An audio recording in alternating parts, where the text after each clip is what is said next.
BEd में teachers जब होते हैं तो एक थ्योरी आपने पढ़ी होगी, Gardner's theory of multiple intelligence.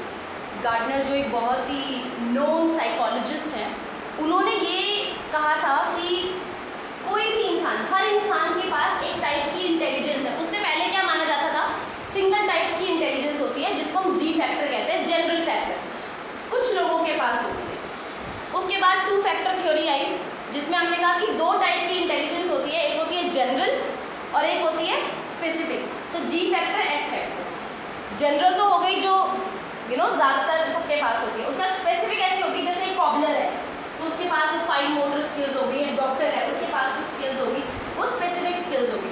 उसके बाद थ्री फैक्टर आई जिसमें एनालिटिकल, क्रिटिकल और उसके बाद हमारी कॉग्निटिव, ये तीनों। मगर उसके बाद सबको फेल करते हुए आई Gardner's theory of multiple intelligence. Gardner कहता है हर इंसान इंटेलिजेंट है। इसमें इतने सारे इंटेलिजेंस उसने काउंट करवा दी, नेचुरोपैथिक, किनेस्थेटिक, कॉग्निटिव, क्रिएटिव, सारी की सारी जो है हर इंसान किसी ना किसी टाइप से क्रिएटिव है।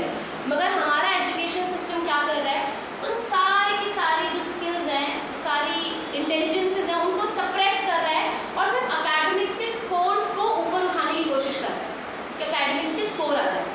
तो हम यहाँ पे सिर्फ इस चीज़ की तरफ ध्यान देना चाहते हैं कि जो मल्टीपल इंटेलिजेंसेज है स्टूडेंट्स की, हम उस चीज़ को समझें। अब 21st सेंचुरी स्किल्स है क्या? Life and career, learning and innovation, information, media, technology, इन तीन एलिमेंट्स में बटा हुआ है। लाइफ एंड करियर, हम इन तीनों की बात करेंगे। पहले सबसे पहले हम ये बात करते हैं कि 21st सेंचुरी स्किल्स क्रिटिकली है क्या। अगर हम कॉन्क्रीटली देखें तो किन चीज़ों को हम 21st सेंचुरी स्किल्स कह रहे हैं? Leadership. Anybody, teachers, what is leadership? What do you understand by leadership ma'am? I know everybody has an idea, क्योंकि ये कुछ नया वर्ड नहीं है, आज पहली बार हम नहीं सुन रहे हैं। Please ma'am, what is leadership? What do you think about leadership? मतलब कोई भी काम दे दिया है, जैसे उसको मैनेज करना अच्छे से, कि किसको कौन से काम को डिस्ट्रीब्यूट करना है। Okay, is my leadership manage करना है according to their own ideas. Okay, according to their own ideas, to manage. Yes ma'am. Who can lead? Okay ma'am, yes, जो लीड करता है। सैम?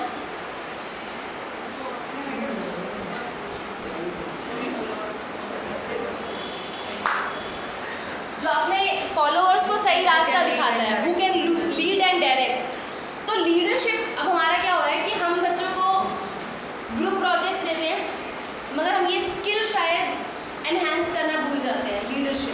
लीडरशिप कुछ नहीं है, इनिशिएटिव लेना और अपनी टीम के साथ चलना, आगे बढ़ना, अपनी टीम को डायरेक्ट भी करना, चाहे आप ऑफिशियली और अनऑफिशियली उस चीज़ को लीड कर रहे हो, चाहे आप मैनेजर लेवल पे हो, मैनेजरियल लेवल पे हो, चाहे आप सीनियर लेवल पे हो या नहीं हो। इनिशिएटिव लेना और अपनी टीम को अपने साथ रखना। तो जब स्टूडेंट भी ग्रुप प्रोजेक्ट करता है और अगर उसको लीडरशिप का एहसास दिलाया जाए तो उसे अपनी रिस्पॉन्सिबिलिटी और पूरी टीम की रिस्पॉन्सिबिलिटी की एक सेंस आएगी। बिल्कुल बिल्कुल, ग्रुप प्रोजेक्ट्स बनाते हैं मगर स्टूडेंट जनरली क्यों बनाते हैं? वो ताकि उनके अच्छे नंबर आ जाए।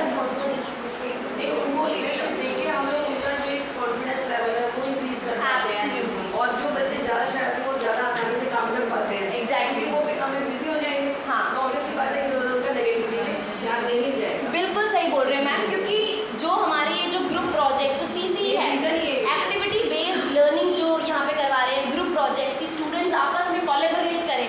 अब जैसे अगर आप देखोगे कोलैबोरेशन और कम्युनिकेशन ये भी ग्रुप में ही हो सकता है, ग्रुप में ही हो सकता है। तो ग्रुप प्रोजेक्ट्स का यहाँ पे बहुत बड़ा एग्जाम्पल है। उसके बाद क्रिएटिविटी एंड इनोवेशन, स्टूडेंट्स एक दूसरे से सीखते हैं। जो स्किल आपके पास है वो मैं आपसे सीखूंगी, जो मेरे पास है वो आप मुझसे सीखोगे। और फिर उसके बाद क्रिएटिविटी और कुछ नया इनोवेशन स्टूडेंट्स करते हैं। क्रिटिकल थिंकिंग, एक चीज़ के लॉजिक समझते हैं पीछे, जब वो प्रोजेक्ट करते हैं, किसी चीज़ को एक्चुअली करते हैं तो उसके पीछे का लॉजिक, उसका रीज़न समझते हैं। तो क्रिटिकल थिंकिंग उसकी डेवलप हो रही है और क्योंकि वो ग्रुप में काम कर रहे हैं, सबके आगे सामने आके प्रेजेंटेशन दे रहे हैं, तो उनका कॉन्फिडेंस लेवल भी इंक्रीज होता है, जैसे मैम ने भी बोला। और सेल्फ डायरेक्शन, जब बच्चे का कॉन्फिडेंस लेवल, उसका सेल्फ अस्टीम हाई होगा तो सेल्फ डायरेक्शन, जो अपने आप को डायरेक्शन, ठीक डायरेक्शन में ले पाएगा।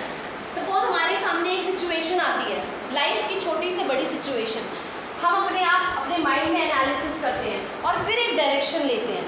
कई बार हम लोग पॉजिटिव डायरेक्शन में पॉजिटिव स्टेप लेते हैं, कई बार हम लोग नेगेटिव स्टेप भी लेते हैं। ये हमारा माइंड ही है जो हमें डायरेक्ट करता है। तो सेल्फ डायरेक्शन, स्टूडेंट्स को भी सेल्फ डायरेक्शन आ जाएगी जब वो लोग के साथ काम करेगा, कैसे और लोग काम करते हैं, क्रिएटिविटी, उसका कॉन्फिडेंस बिल्डअप होगा, उसकी सेल्फ एस्टीम बिल्डअप होगी, तो अपने आप को ही वो सेल्फ डायरेक्शन जो अपनी पॉजिटिव सेल्फ डायरेक्शन कर पाए। तो 21st सेंचुरी स्किल्स बेसिकली ये है, इन चीज़ों के ऊपर हमें फोकस करना है। अब इन चीज़ों के ऊपर फोकस करने से होगा क्या?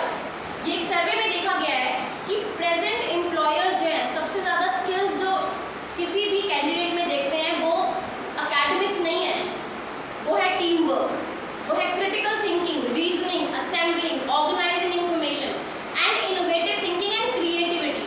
बिकॉज आज की जनरेशन में हर कोई जानता है कि एक different idea can bring change. तो इनोवेशन, जो इंसान टीम में काम नहीं कर सकता वो बहुत प्रॉब्लम्स फेस करता है आजकल की मल्टीनेशनल कंपनीज में। जो इंसान ठीक से कम्युनिकेट नहीं कर पाता वो बहुत प्रॉब्लम। कम्युनिकेशन इसका मतलब clarity of information that I am sharing to you, may be any language, may be Hindi, may be English, may be any other language, but communication has to be very clear. It means whatever I am saying should be conveyed in the same manner, should be understood in the same manner by the receiver. So that is what the communication is. So teamwork, critical thinking, reasoning, organizing information, innovativeness, creativity, communication, collaboration, all that, leadership, ownership. These are the skills that present employers are finding, are actually seeing in the candidates at the time of interview.